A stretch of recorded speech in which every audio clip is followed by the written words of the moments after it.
తనలో ధైర్యం అడవికి ఇచ్చి తన ధర్మం చట్టానికి ఇచ్చి ఆ కలహం చూస్తూ సంఘం శిలలా నించుంటే నడిచే శవాల సిగలో తురిమిన నెత్తుటి మందారం ఈ సంధ్యా సింధూరం వేకువ వైపా వెలుతురు వైపా ఎటు నడిపేనమ్మా గతితో తని భారతమా.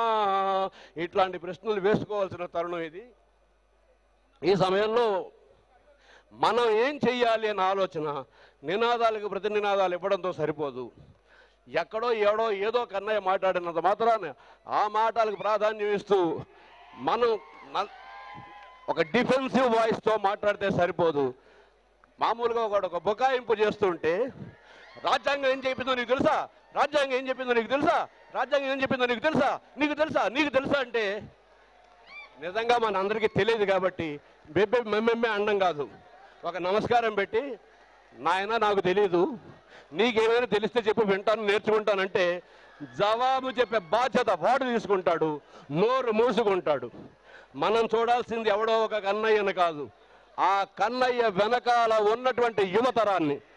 ఇవాళ దేశవ్యాప్తంగా ఎవరైతే భావి భారత విధాతలో వాళ్ళందరూ యూనివర్సిటీల్లో విశ్వవిద్యాలయాల్లో ఎక్కడెక్కడ ఉన్నటువంటి యువత భావజాలాన్ని ఎవరు ఏ విధంగా ప్రభావితం చేస్తున్నారో మనం అర్థం చేసుకుని ఆ భావజాలానికి సరైనటువంటి దిశానిర్దేశం చెయ్యటం ఎలాగా, అందులో మనందరి తాలూకు వైయక్తికమైనటువంటి కంట్రిబ్యూషన్ ఎలా ఉండాలి అన్న దాని మీద సమాలోచన చేయడానికి మనం ఇక్కడికి వచ్చాం. దానిని పెద్దలు వివరిస్తారు, జరుగుతున్న స్థితి ఏమిటి అని. ముఖ్యంగా కొన్ని విషయాలు, దేశభక్తి అన్నది ఒక రకమైనటువంటి అశ్లీల పదంగా మారిపోయిన ఈ రోజుని మనం దేశభక్తి ఉండాలి దేశభక్తి ఉండాలని అరవడం అంటే అలా మాట్లాడుతున్న వాళ్ళకి బలం ఇవ్వడం అని అర్థం.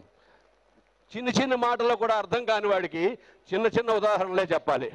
ఒక మేడలో ఉన్నవాడు ఆ మేడ పట్ల ఎంత మక్కువ కలిగి ఉంటాడు, తన కుటుంబ సభ్యులకి ఆ మేడ కట్టడానికి తన తాతతండ్రులు అంత కృషి చేశారు, ఎంత కష్టపడితే ఈ మేడ అయింది అనేటువంటి ఒక పొసెసివ్నెస్ గురించి ఎలా మాట్లాడతాడో, ఆ మేడ పక్కన ఉన్నటువంటి ఒక గుడిసెలో ఉన్నవాడు కూడా ఆ గుడిసెలో ఉన్నటువంటి గుడిసెని ఆ స్థలాన్ని గురించి అంతే మక్కువతో అంతే పొసెసివ్నెస్తో మాట్లాడతాడు.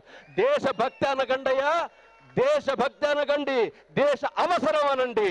నేను ఎక్కడ ఉండాలి, నా తాలూకు అడ్రస్ ఏమిటి, నా తాలూకు విజిటింగ్ కార్డు ఏంటి, నేను ఎవరికైనా నా ఉనికిని చెప్పాలంటే ఏం చెప్పాలి, ఈ దేశంలోనే చెప్పుకోవాలి, ఇక్కడే చెప్పుకోవాలి.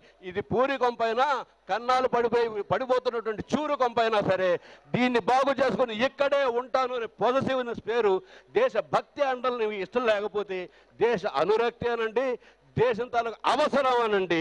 అంతేగాని బర్బాదీ చేసేస్తాను, నా ఇంటిని నేనే బర్బాదీ చేసేసుకుంటాను, నా ఇంటిని నేనే శిథిలాలు చేసేసుకుని ఆ శిథిలాల మధ్య కూర్చుంటాను అనేటువంటి ఒక రకమైన ఆలోచన అమాయకమైనటువంటి ఆలోచన. అది బాగా అర్థం చేసుకోండి.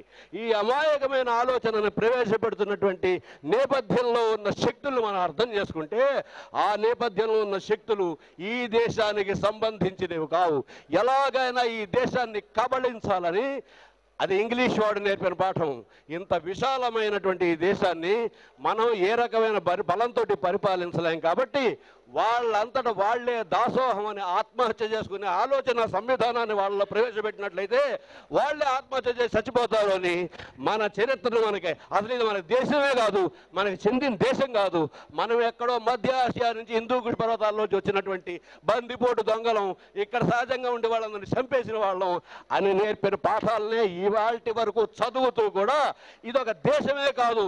మొన్న ఇక్కడ హైదరాబాద్లో జరిగిన నినాదాల్లో కూడా కాశ్మీర్ ఈ దేశంలో ఒక భాగం అంటే మేము ఒప్పుకోము, ఈ దేశం ఒక నేషన్ అంటే మేము ఒప్పుకోము అనేటువంటి భావజాలాన్ని గమనించి అది ఎంత తీవ్రమైనటువంటి పరిణామాలకు దారితీస్తోంది.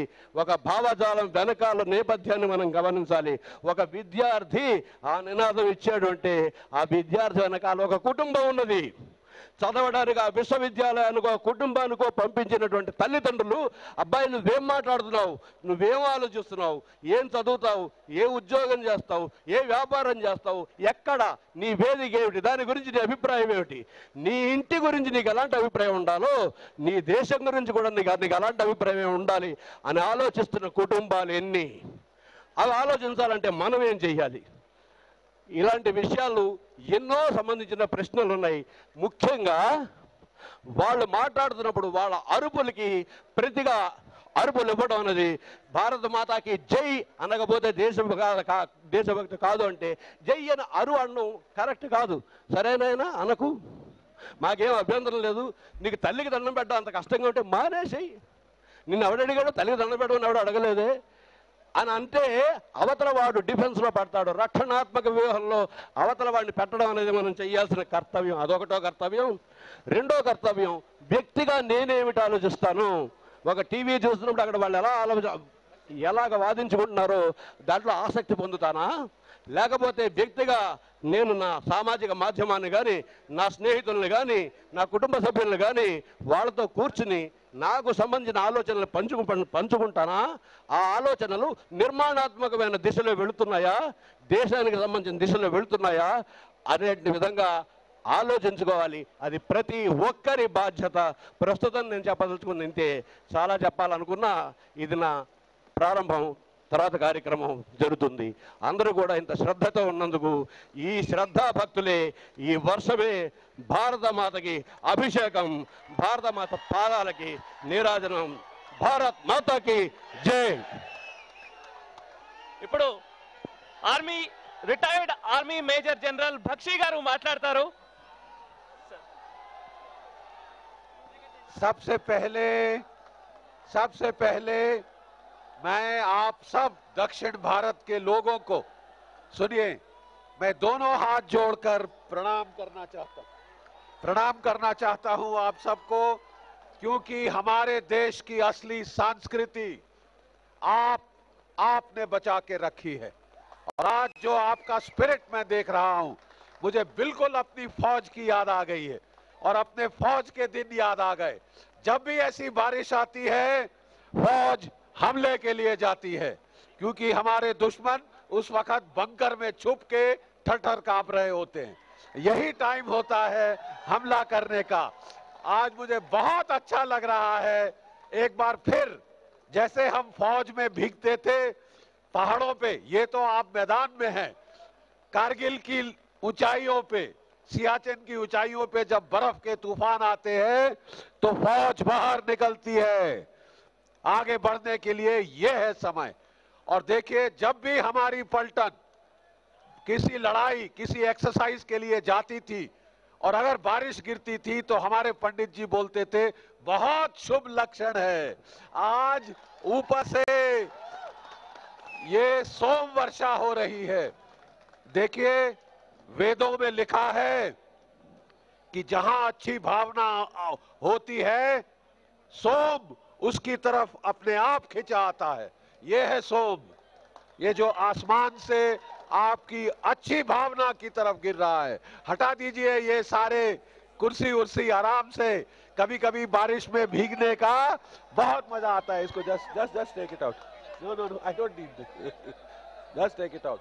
बहुत मजा आता है कई बारी बारिश में भीगने का। आपको देखकर, आपका उत्साह देखकर, खत्म हो गई बारिश, आपका उत्साह देखकर आपका उत्साह देखकर मुझे बिल्कुल आज अपनी पलटन की याद आ रही है। बिल्कुल।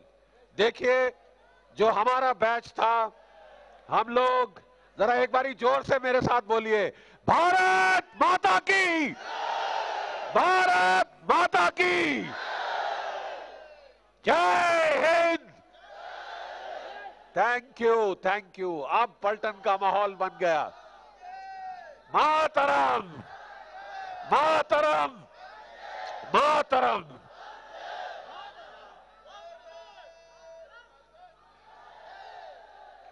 बच्चों, मेरे प्यारे भाइयों और बहनों, मैं आपको कहना चाहता हूं, जब आप अपना भय उतार दो सब कुछ बंद हो जाता है।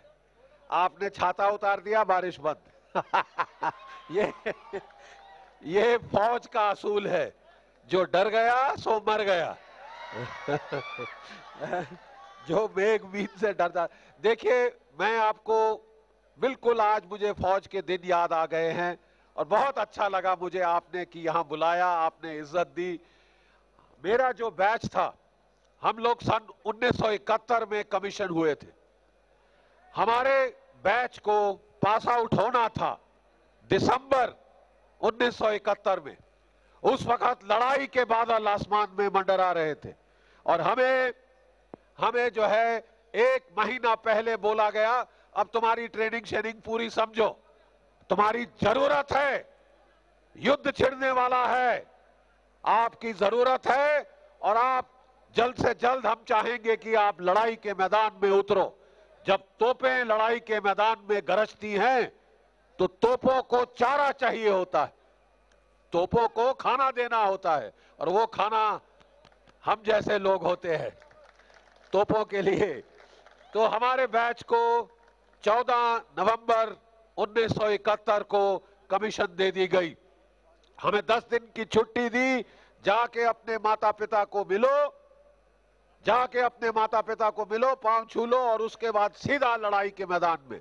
घर गए, माँ बाप से मिले, ट्रेन में बैठे, सिलीगुड़ी में जब हम लोग उतरे, जब हम सिलीगुड़ी में उतरे तो वहां पे युद्ध शुरू था। हमारी पलटनें बांग्लादेश में घुस चुकी थी और हमारी पलटन के जवान स्टील हेलमेट डालकर, संगीन चढ़ाकर अपनी राइफलों के ऊपर खड़े थे और हमारे लिए हमारी स्टील हेलमेट और हमारी स्टेन मशीन कार्बाइन जिसपे कि चाकू चढ़ा हुआ था, बेनेट चढ़ा हुआ था, वो लेके खड़े थे और बोले साहब जल्दी करो, पलटन अंदर दुश्मन के इलाके में है, बांग्लादेश में है। बच्चों, देवियों और सज्जनों, हम लोग अपनी कमीशन की पहली रात जो है लड़ाई के मैदान में थे। ना हमको हमारे जवान जानते थे, ना हम उनको जानते थे, लेकिन फिर भी बड़ा जोश था कि हम कुछ करके दिखाएंगे, हम लोग भी अपना सिक्का जमाएंगे लड़ाई के मैदान में। सबसे आगे भागते हुए गए मेरे बैच के लोग। सबसे ज्यादा लड़के शहीद हुए हैं मेरे 1971 बैच के, जिसको कहा जाता है बॉर्न टू बैटल बैच। कितने मेरे सारे साथी हैं बेटा जो प्लास्टिक का टांग और प्लास्टिक का हाथ लगाए हुए हैं, लेकिन वो किसी का सहारा नहीं लेता, वो किसी का सहारा नहीं लेता, वो किसी पे मोहताज नहीं, वो शान से एक प्लास्टिक की टांग पे सीधा होके चलता है फौजी की तरह। मैक्सिमम नुकसान हमारे बैच का हुआ, लेकिन हमें बड़ा फख्र है कि उन 16 दिनों में हमने पाकिस्तान के 2 टुकड़े किए थे, 2 टुकड़े। 3 तरफ से हमारी फौजें ढाका की तरफ बढ़ रही थी, 3 तरफ से, चाहे बारिश चाहे कुछ हो, फौजें लगातार आगे बढ़ती जा रही थी। 3 तरफ से, उत्तर से हम सिलीगुड़ी की तरफ से आ रहे थे, कलकत्ता की तरफ से और अगरतला की तरफ से लगातार, जैसे कि मक्खन में चाकू जाता है, नाइफ थ्रू बटर। और वहां पाकिस्तान की फौज जिसने इतना जुर्म किया था वहां के लोगों पे, 3 मिलियन बंगालीज जो थे बेचारे, उनको मार डाला था।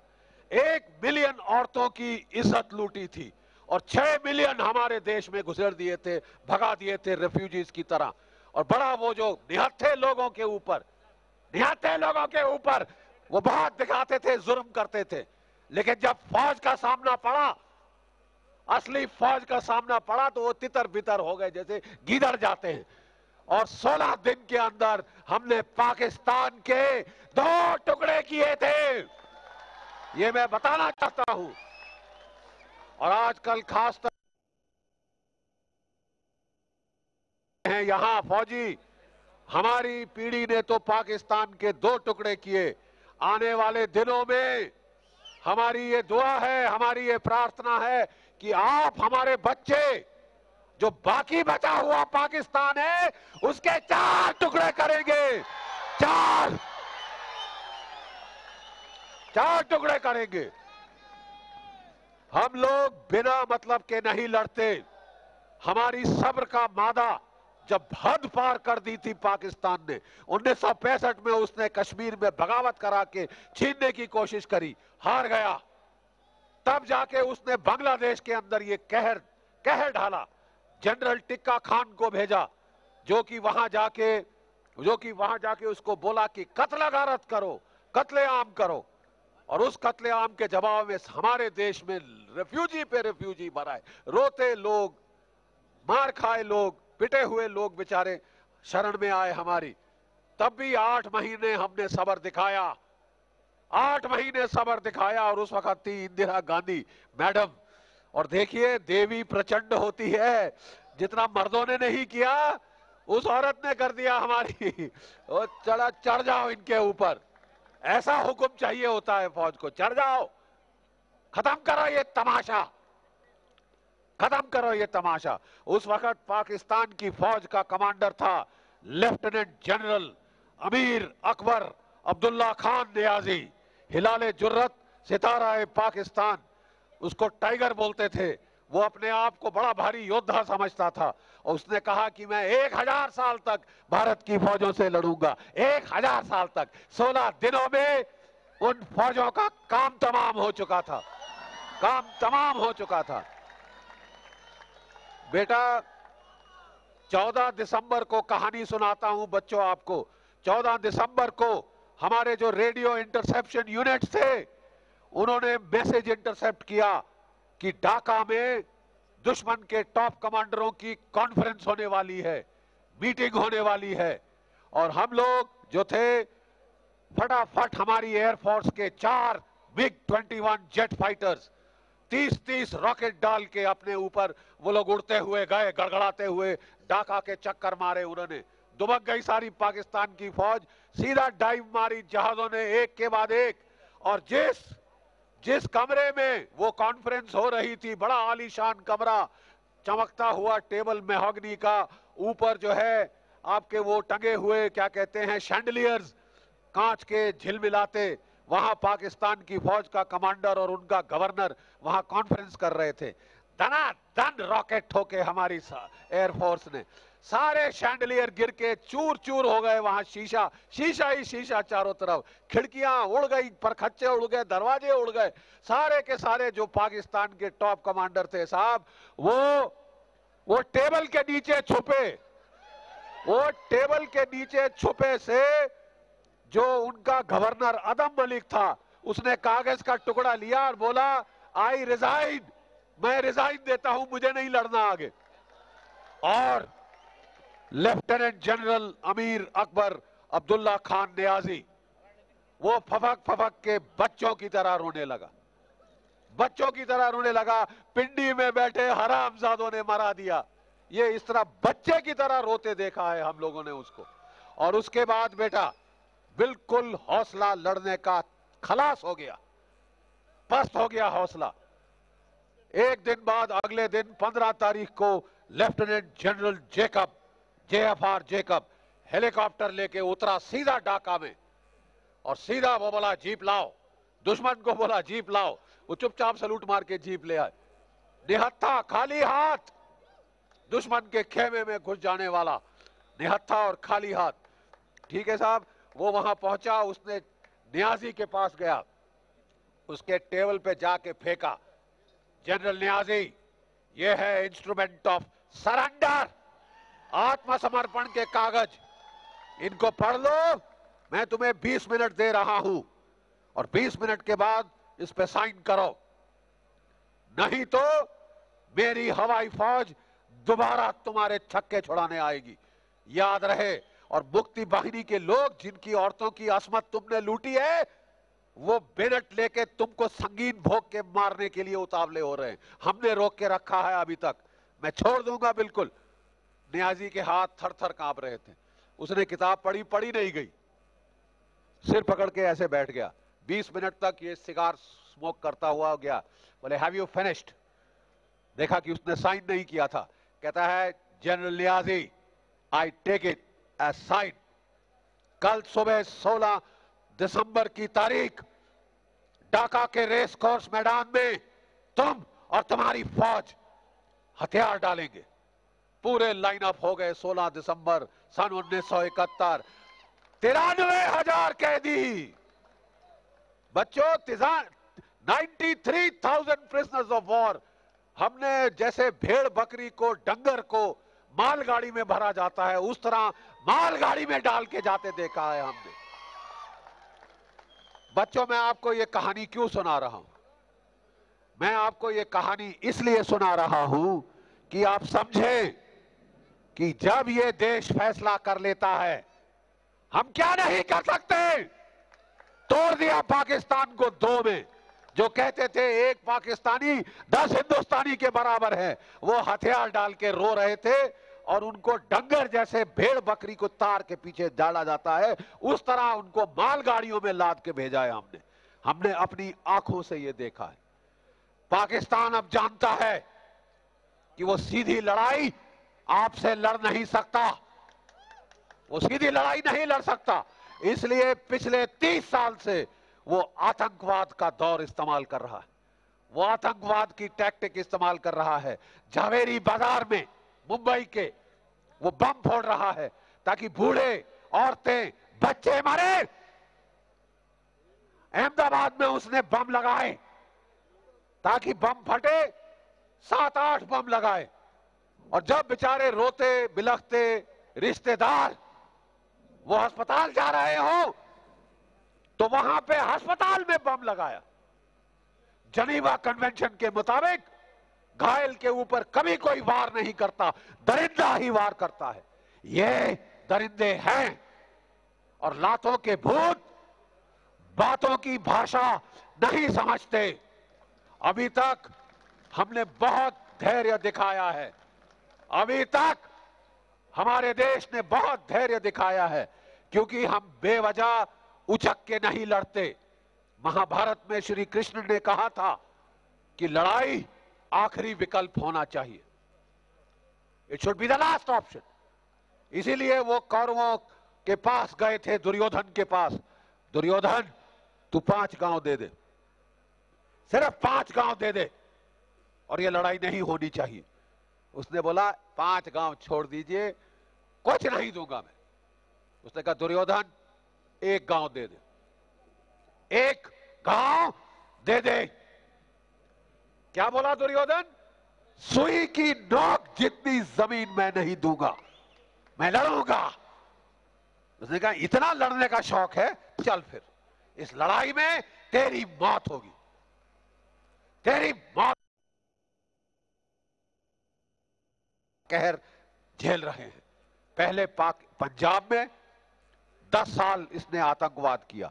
क्या आप जानते हैं 21,000 भारतीय नागरिक, सैनिक, असैनिक उसमें शहीद हुए?